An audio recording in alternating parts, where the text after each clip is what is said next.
Hi, and welcome to Engineering Essentials AutoCAD Instruction. In this episode, I'll be taking you through setting up a drawing template that will have all the layers you need to create an orthographic projection. We'll start by opening up a new metric drawing. Currently, the units are inches. So you can see in the Create New Drawing window that the units are inches. So I'm going to change that to metric.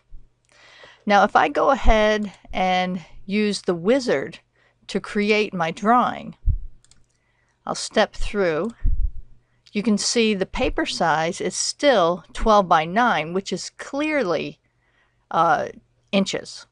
So something went wrong here. Now this is some kind of bug that's been in AutoCAD for many versions. I don't know why this happens. But anyway, to get around this, I'm going to cancel this. What you have to do is go New, hit the metric, go OK, and then get back into the New, and then go ahead and go through your setup. So I'll go ahead and go through the setup, set my precision, go through all the settings, and now it's metric. So remember that when you're changing units, get into the Create New Drawing, select your units, go OK, and then get back into it. So remember, if you don't do that, it kind of gets stuck in the old units. All right, so I want it to be some multiple of 8.5 by 11 because this is the standard sheet size that we're going to print out. The default 420 by 297 is not. So I'm going to change that to the 280 by 216, which is a multiple. So 280 by 216. And go finished. And now we're all ready to go. Okay, so now we're ready to create our layers. Now, layers are very useful. You can think of layers as kind of transparencies, one laid over the top of the other. They control your line type, your pen width, color, all of this good stuff. All right. So all of this is controlled in your Layers Properties Manager, and that's this icon right here. So I'm going to go ahead and get into that. And I'm going to create just a couple line types. You need several for an orthographic projection, but just to get you started, I'm going to create just a couple. So I'm going to create a visible layer that would contain all your visible lines in your orthographic projection. And to create a new layer, that's this icon right here. So I will type visible. Oh, let me get my typing right. There we go. And I'm going to say that the visible layer is going to be red. Now the color of your layer will eventually control the width that your pen gets printed. And all your visible lines are going to be continuous, so I'll leave that. I'll create another one that is hidden. And I'll say that that's blue because your hidden lines are going to be a different thickness than your visible. And hidden lines, of course, are hidden. So I'm going to load a different line type. Scroll down until we see hidden. There we go. Select hidden again. And there you go. So hidden layer contains hidden line type. I'll create one more and call it center, and this will contain all our center lines. And of course center lines are different thickness than visible and hidden, so I'll give it a different color and load the center line type.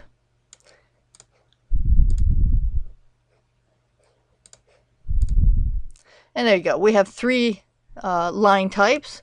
Of course, like I said, there are more in a standard orthographic projection, but we'll just stay with those. All right. So now all those layers that we've created, we can see by pulling down this pull-down menu in the Layers panel. Now I'm going to draw a few lines on each of these layers. Now when we select the layer, I'll select the visible layer. That one now is current. So when I draw on this layer, I'm drawing on the current layer. Alright, so I'm going to draw on the hidden layer now. And let's draw on the center layer. And there we go. So now we've drawn on all three layers. Now you notice that some of the line types here, the hidden line type and the center line type, have dashes and spaces. Well, the length of these dashes and spaces are controlled by a variable called LT scale.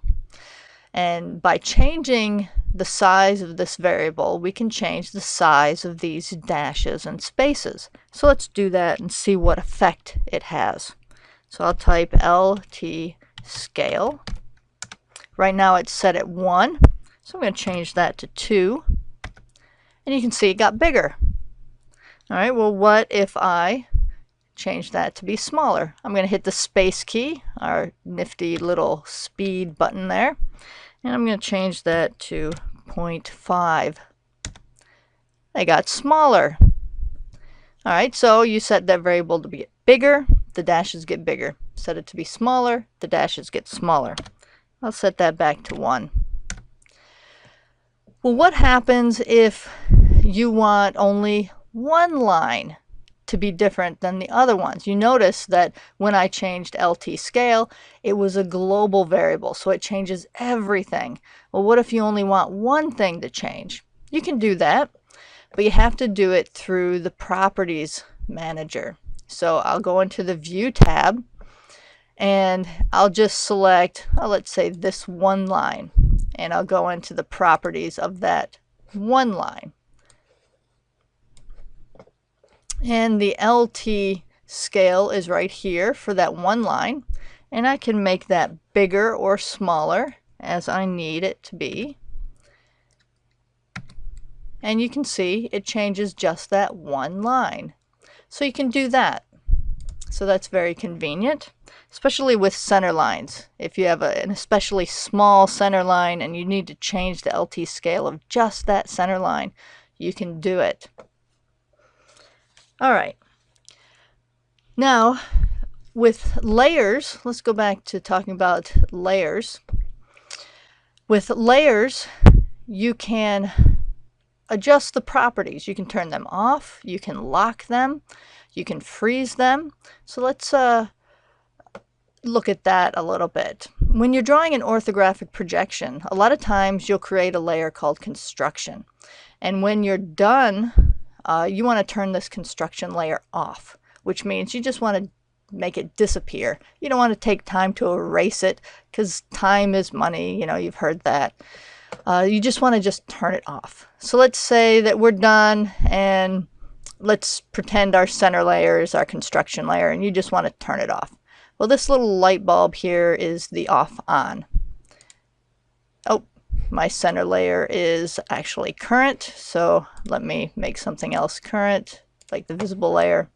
So now I can turn my center layer off, and then you see it just disappears, which is very convenient. I can turn it back on. Doesn't mean it disappeared. There's also a lock layer, or a lock command. So lock, if I want to lock my hidden layer, I can do that. That just means that I can see it, but I can't select it. So if you have a very crowded drawing and you're trying to select something, but maybe the hidden layer is getting in the way, you can lock it, but you can't select it. So you can see I can't really do anything with it. If I try to delete it, it won't let me delete it. So that's also useful. All right. So that's a little bit on layers. All right, so let me unlock the hidden and turn on the center. All right, now I mentioned that the color controls the printed width. So let's go in and see how we do that. So I'm going to get into the page setup. So I'll go into print page setup. This is a little off the screen, but trust me, I'm selecting page setup. And I'll get the page setup manager. I'll hit modify, and we get the page setup window. And over here in the pen styles section, I'm going to choose monochrome, because a lot of times we're printing on a laser printer.